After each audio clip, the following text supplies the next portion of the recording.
Hello, welcome to the Redmen TV. It's the Uncensored match build-up show. Liverpool taking on Tottenham Hotspur at the weekend. The early kick-off on Saturday. Aubrey's here, Chris is here, and the undisputed Pro Evo 6 champion of the office, myself, is in the building as well. Oh, right, okay. Chris, looking ahead to the match on the back of two crushing defeats on Pro Evo 6.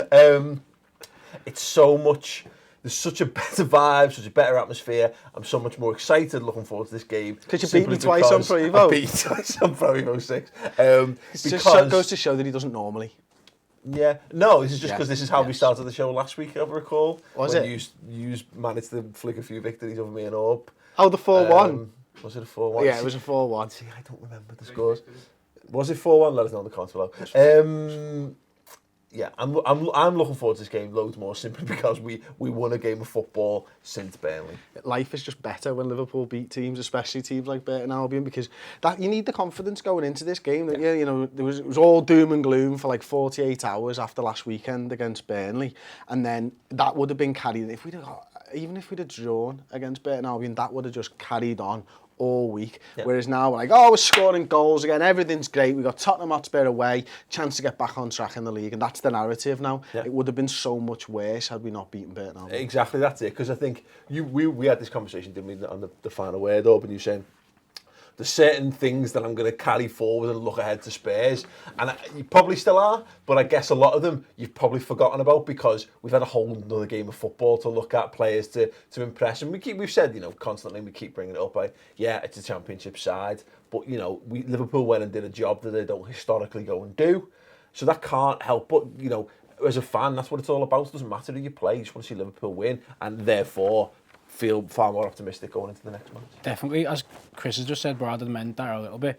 Even if we drew, even if we only won 1-0, it had to be a 4 or 5-0. And if we'd have unconvincingly... That's how bad our fan base is, though, more than anything else. From a Burnley result and against a team like Burton, who were newly promoted and not, if we'd have won 1-0, 2-0, and it'd have been like a scrappy game, half our fan base would have just been like, oh, we can't score loads of goals against them, we looked unconvincing. Like, there's people saying Henderson's shit and the defence is unconvincing, we conceded too many chances after a fucking great win. You know what I mean? Like, and ultimately, you know, you talk about doing player ratings or whether you can call that a great win. That was a great win because it was one game of football and you won it well. You know what I mean? So it doesn't matter who the qualification of who it was. Still means I'm nervous for Tottenham. Still means I'm nervous for Tottenham away. And the other thing is... I mean, but we're back to being nervous, as we should be with the big doom and gloom. Exactly, as opposed to being like, oh my God, what's going to happen in this match? Because Liverpool is shit. Yeah, you know. Yeah, no, I'm back to the optimism with a hinge of like, just knowing now it's going to be a tough match. So, a hinge? I don't know what that word... I don't know. I went down an avenue and I just didn't know. I lost. Smattering. A soupçon. Yeah, a soupçon. I'll go with that. A soupçon of realism with mostly optimism because, you know, I like being first game of the weekend because it gets it done, over and done with. It's great if you win. It's terrible if you lose. But then you can just ignore football for the rest of the weekend. But like, the Tottenham are a good team. The coda to that and what's going to be interesting is they've had 2 results: 1-0 against Palace last game at their only home game, 1-1 against Everton in the first game. So only 3 goals in their 2 matches in the league so far.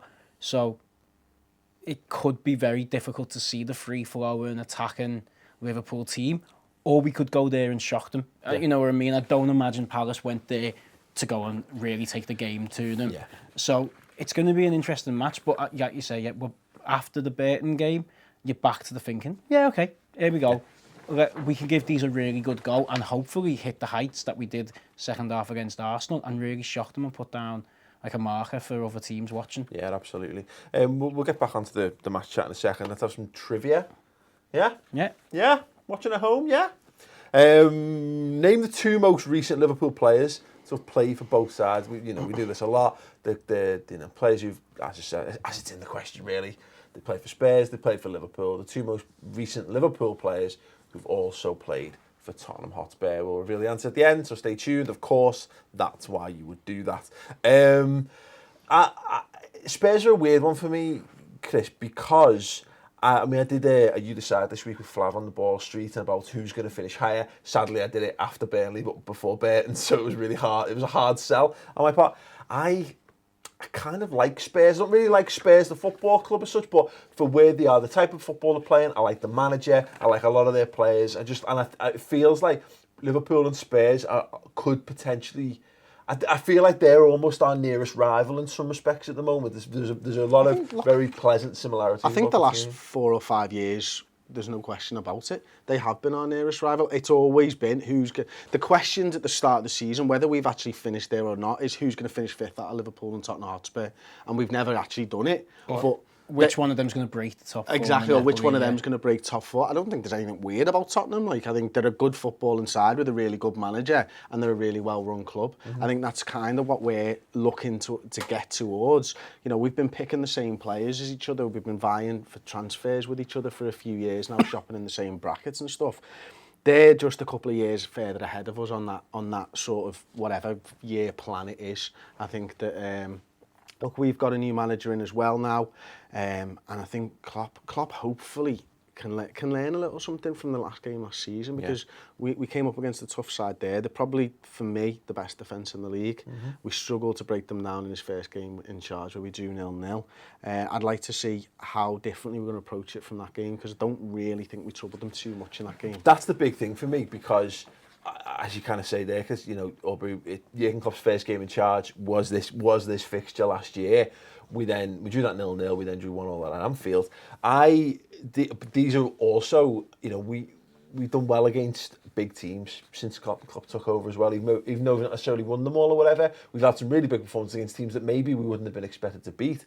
We still haven't quite got that handle on Spurs, which is why I could see, you know, you could see a world where Liverpool are fighting out for a fourth place spot, but I could see it, well, you know, if both teams continue on the path, these two could be fighting higher up the league as well. It's a really interesting test for how Klopp's management has developed. Definitely.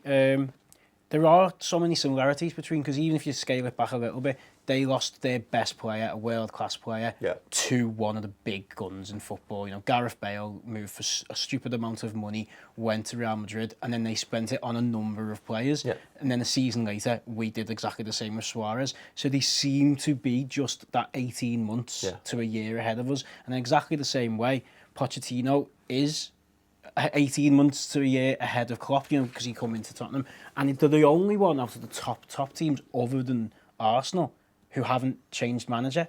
So you actually look at it, everyone here in football thinks the manager is just signed as here for 4 or 5 years. We just signed Klopp to a 5-year contract.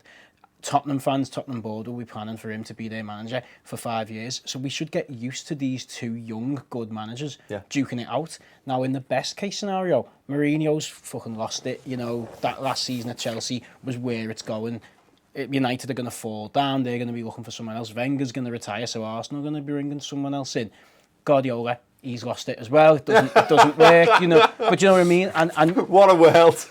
But in an ideal world, why would Tottenham be in this? Wouldn't it just be us? But in an ideal world, Pochettino gets the sack too. But you're looking at those two young managers. Pammy's clean and available, you know what I mean? And they are duking it out, and they both build on a very similar ethos, don't they? They play a certain way, they play a certain type of football, and they look for the same type of player. And in the way of possibly under other managers, we were looking to buy, like Eriksen was one, wasn't it? Even now, the type of player, the physicality and the work rate and the ethic that they have is now a similar type of player. So we're probably going to be duking it out for that.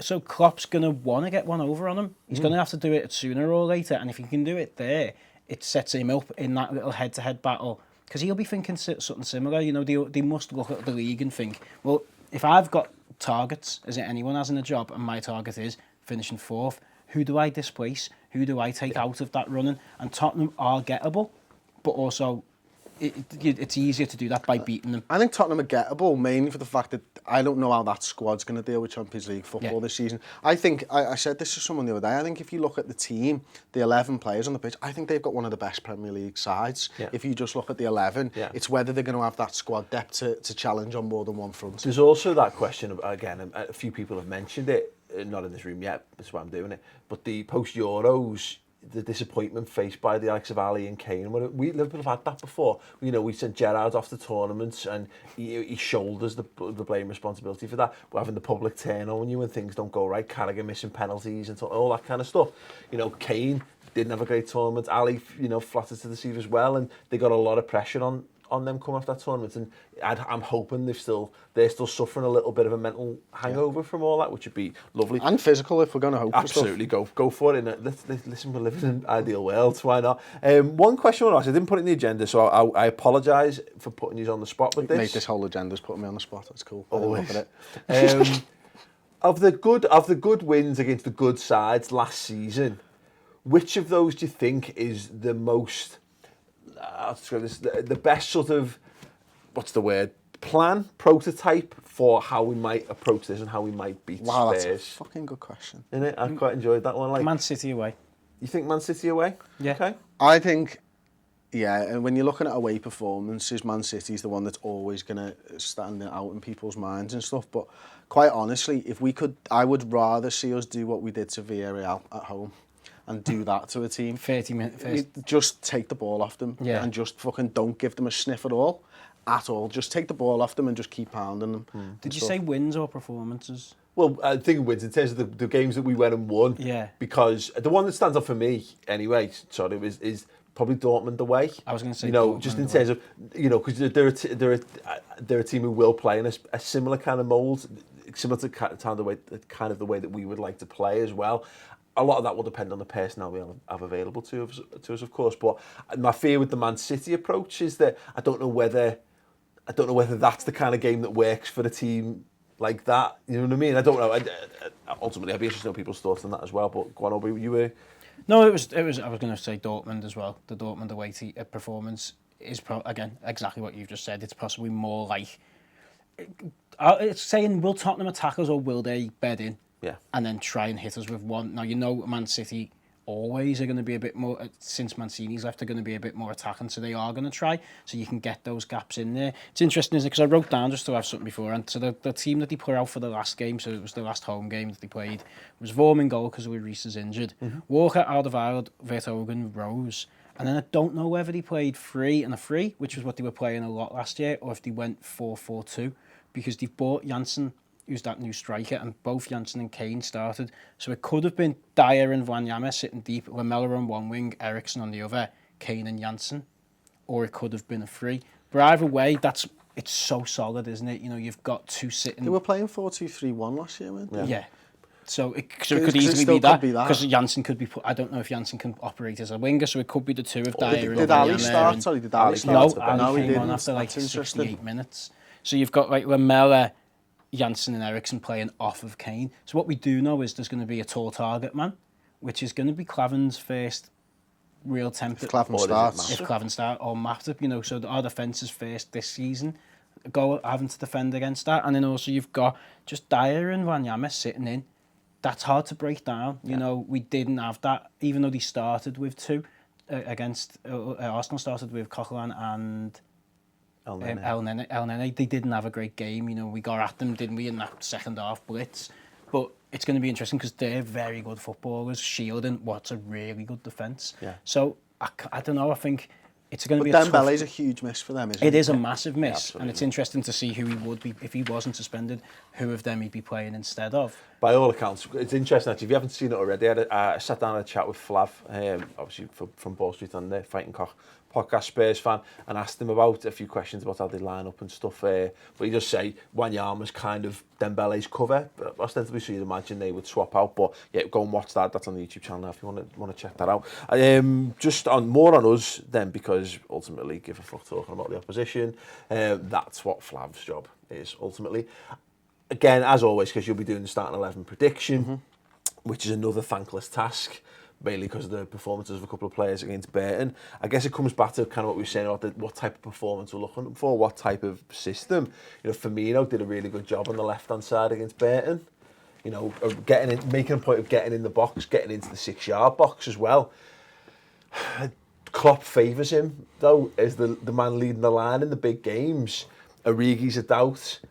Chan's a doubt. There's there's a real conundrum for who Liverpool pick in terms of the attacking personnel. I think he's going to have a conundrum when everyone's fit anyway. I think he's going to have a conundrum all season about what he wants to do with that person up top, because Klopp's proven time and time again that he trusts Firmino in these huge games. And, you know, what Aubrey's saying there about Wanyama and Dyer, it rings true, and it's why Firmino's probably a good option, because you're going to have, like, let's say Adam Lallana's playing in the 10, for example. You know, there's two people on him there. It's about Firmino coming in and offering him a pass and just making sure that it's not too easy for those two defensive midfielders. And then it's about getting your Phil Coutinho or the Mane into that space and, you know, making sure that you're not giving Vertonghen an easy ride in the centre with Alderweireld. You know, looking at Mane coming in from the side, Firmino pulling out, it's just dragging them a few yards here and there. And I think that's why he likes Firmino in that position. It's going to be difficult for us. I think, you know, I don't know whether, I think a 4-2-3-1 and just sort of match them is probably the way that he'll go in this game, if I'm honest. I'm actually thinking, it's interesting, isn't it? Because it's one of those, my original thinking, I think, 4-3-3, you know, they've got the 4 and they've got the 2 in front of it. Well, if we're able to get, let's say the players we've used in the past, Lallana and Wijnaldum, not to support the 3, God, really go toe-to-toe, but then you think about it, you're then leaving our defensive midfielder to potentially cope with, you know, with 3. I mean, it doesn't work out like that, because the team that gets on the front foot will cause the other team to drop guys in to help. But that is a kind of, do you just go, as Chris says there, fuck it, you know, let's just match up with them and see if a little bit of class can shine through to win it. Yeah, it can go either way. I don't know. I'm not envious of Chris having to do starting 11 predictions, because it's really hard to predict Klopp. Because he sometimes he's a manager, you can go, it's horses for courses. He will change every week the tactics, the formation and the personnel. And then he'll shock you by having 3 games in a row where he plays exactly the same formation against very different teams. Yeah. And then you think you've got him and go, oh no, that's our new formation. He was just trying to get them up to speed. He's changed it again. Yeah. And it's really difficult. I think he'll go 4-3-3. Or, it's actually, is it ever 4-3-3, 4-2-3-1? I think it'll be the personnel that's easier to put on a board as a 4-3-3. I think it'll be Henderson, because I don't think Chan will start in the hold, and I think it'll be Lallana and Wijnaldum either side of him, and I think he'll go with Firmino in the false 9, so then you'll have Mane and Coutinho on as the other 2 supporting. That can very easily transition with probably Lallana dropping into the 10 and Wijnaldum sitting deeper with Henderson as the 2-3-1. We'll know whether we're having a bad game from 2 factors from this match, I think. We'll know whether we're having a bad game if we go into a 4-2-3-1, because Tottenham will have forced us to have dropped an extra man back and go more solid and go toe-to-toe with them. And then the other one is we'll know whether we're having a bad game if our full-backs are the ones who are pinned back. Because you look at Tottenham, and a lot of Tottenham's plays very similar to us. A lot of their attacks are built from Rose and Walker getting forward.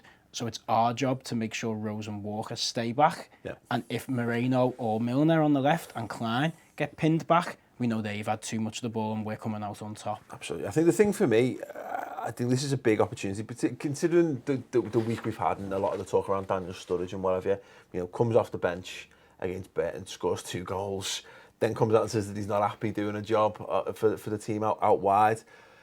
This for me, if Daniel Sturridge is, Klopp basically said in his press conference, he wants players who aren't in the team and aren't doing what in the proper roles to be angry with it, because it shows that they care and they're passionate about succeeding for Liverpool. This be interesting to see how the management side of this is, because do you keep Sturridge back even more just so when you do put him on in this game he's absolutely chomping it, or do you say, Daniel mate, go on then, Firmino's fine out wide, you know, Coutinho's going to be the one who misses out this week. You've proved your worth to me, Daniel. Lead the line and go for it. Again, it's a nice problem to have, but it's also that I'd like to see that. I don't know, but ultimately, I guess, Chris, we'll find out over the next couple of games whether there's a real reason Daniel Sturridge is being used elsewhere or not being thought of as the main man. You know, is he capable of fulfilling the role that we need him to in this game? What do you reckon? Could he do it? Of course he can do it. But I think the way that we play with that number, that false 9, as it were, is that guy comes back to the ball. Firmino does it really well. He comes back to the ball and he's facing his goal and he plays it off really simply. Sturridge's first instinct is to take it and turn around. And I don't know whether we quite support him and go beyond him quickly enough for him to play that role really well. Whereas Firmino can take a touch and then just knocks it off. And that's fine. But I think Sturridge needs the likes of a Mane and someone really fast on the other side to be beyond him, because he wants to turn, he wants to face up his man, and then he wants to hit the ball forward. He doesn't want to hit the ball backwards. And I think that ultimately, if he can get over that, I think he can do the position. I'm sure he's good enough footballer to do it. And the thing is, again, it's so early on in the season with these new players, because we're basing all this conjecture and this talk on games, not enough games, not enough of a sample set. And Mane was fit for the Arsenal game, but Sturridge wasn't. Yeah. Sturridge was fit for the Burnley game, but Mane wasn't. Yeah. You know what I mean? Both of them were fit for the Burton game, but he tried something different because he gave Coutinho the night off that day. So you're like, what you've just said there, maybe Liverpool Klopp 1.2 or whatever version we're up to at the moment, is Sturridge leading the line when Mane's fit to be on the wing, because he's the one who can who can offer the option to get in behind fast enough. But he's like, if Mane's not going to be there, Daniel is always going to need test. someone to not going to be fast enough to get in. It's a big test for Sturridge's thing, because I just don't, his hold-up play's weird, because if you give the ball to his feet, obviously you say that he's so technically gifted, he can maintain possession, of course he can, but I just don't think that there are those times when you do just have to just kind of stuff it up the field a bit, like you mean, lump it up, and he doesn't offer that threat. He doesn't give centre-backs anything to worry about in that regard, because he doesn't physically challenge for the ball aerially. Time and time again, you see it goes up and it comes straight back. And you could say it's not playing to his strengths, but you know what? You're just putting a bit of effort in. Nothing. To yourself. That's it. Yeah. That's what you're doing. But and especially these two. Yeah. This is probably the best centre-half partnership in the league at the moment. Exactly. You know, and they're not. It's probably the best back 5 as well. Yeah, you know? and you're talking, but especially as those two centre-backs, they're just going to eat balls up the top, hold up play for John, just so easy for breakfast now. And the other one with that is, that's why I'm a little bit disappointed that Origi isn't fit for this, because I think he'd have give us a different option and something to do with it. Fingers crossed on that, because I do, Klopp said they'd have to check on him and Emre Can. It's such a shame, because if there's anything that takes the shine off the back of like being uplifted by the win over Burton, is that those two players, for me, were almost my first two names on the team sheet for this game, because Emre Can was just so much better with him in his rightful position in the team. And Divock Origi in this game, going back to me like thinking about the Dortmund game, I'd want him leading the line, because what you'd want to do is pseudo Leicester in this. You sit back, you soak it up, and just having that ability to just ping a couple of balls over the top and let Origi run it down. That's the kind of thing that I'd like to see, and it means, we're going to have to try something. I think we're going to have to be a little bit cuter if he's not available, which is a shame. Just quickly then, Chris. Again, you'll cover it on starting 11, but if Emre Can isn't available, do you persist with Jordan Henderson in the DM? He's not started the season well there. No, he's not started the season well there, but I just don't think. I really feel that because Can may be not available, we do play with two holding midfielders, and that way you lighten the load a little bit on Jordan Henderson. Put Kev Stewart alongside him? Well, I don't. Not in this game. I mean, maybe, but no, not for me. I wouldn't put Kev Stewart in this game. Okay. We'll find out more of Chris's thoughts, of course, on the starting 11 prediction show. Do go and check that out. I think, just for my thoughts on the game, it's just a big chance for us. You know, we talk about Arsenal. Good to get the season up and running early on. Big win over a big team. This, for me, going back to what I said about Spurs, is that, what a message it sends to the league if you can go and get 3 points against Tottenham Hotspur. And not only that, are they then in turmoil? Are they in turmoil then? Because if it was Liverpool, 4 points. If it was Liverpool, we would be. Yeah, sure. Yeah, let's have some turmoil. Yeah. Ideal world. Turmoil. Yeah, turmoil. So much about Pochettino gets watching the sacked, match with Turmoil all over the place.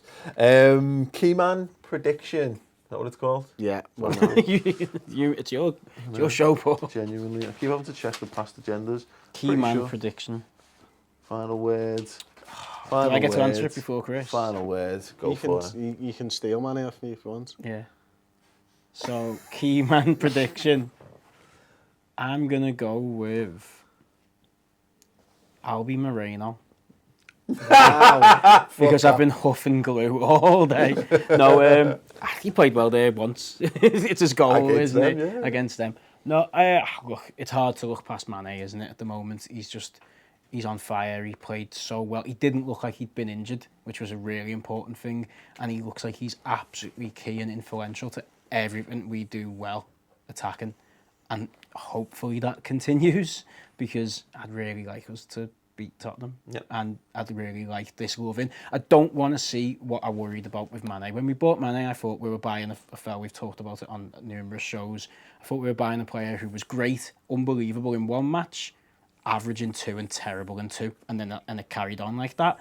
And we've only seen him in 2 matches. So who knows what we're getting. I hope this rich vein of form where he just looks unplayable continues for at least another 3 or 4 matches, and you go, you can get 5 or 6 games out of that, and then you can have a breather in the next one. Yeah, absolutely. So, I'm going to go with Phil Coutinho. I think he had a bit of a stinker against Burnley last weekend. I think hopefully his game will have changed slightly. I think, with Mane being on the field, I think there'll be less onus on Coutinho to just go and score the fucking goal all the time. Hopefully Mane will have created a little bit more space for Phil. And then if you can get either James Milner or Moreno down the outside, pinning Kyle Walker back, Coutinho could have a good game. Yeah, I was actually going to say, the guy who plays, if we play 4-3-3, the guy that plays on the left of the forwards, whether it's Coutinho, whether it's Firmino, just because you want to see, and the Mane thing's actually spot on, I think, in that, is that when Mane played there against Arsenal, look at Phil Coutinho's second goal. My God, he's on the edge of the 6-yard box and he sticks it away. Well, hang on, look, Firmino against Burton does exactly the same things for both his goal and Origi's goal. He could put, he's right there, exactly where you want to be when the ball's cut back. So if I could see that as a pattern developing, as a method of playing. It's the old Maxi Rodriguez, isn't it? Well, Maxi Rodriguez is the great example of that, I think. But yeah, given that you've gone for that, I will go for Gini Wijnaldum. Okay.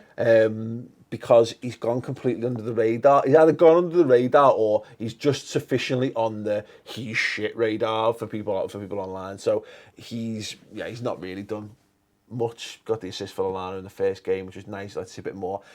He has, for me, the quality of the kind of player who could crop up and score that, make it a 1-0 to Liverpool, which in doing so has also given me score prediction. Chris, what's yours? I'm going to go also for 1-0. Okay. I think 1-0. I think we've covered it already for probably the last half an hour or something. They're a bloody good side, and if we can score more than 1 goal, we're doing really well. Yeah, I think this has got draw written all over it, 1-1. You think we're going to lose? I don't. I genuinely, I'm not hiding the fact that it's we've suddenly put it to the point where you've gone 1-0, so you think we're going to draw. He's on to me, lads! Yeah. No, I genuinely think 1-0. I think it'll be 1-0. Cool.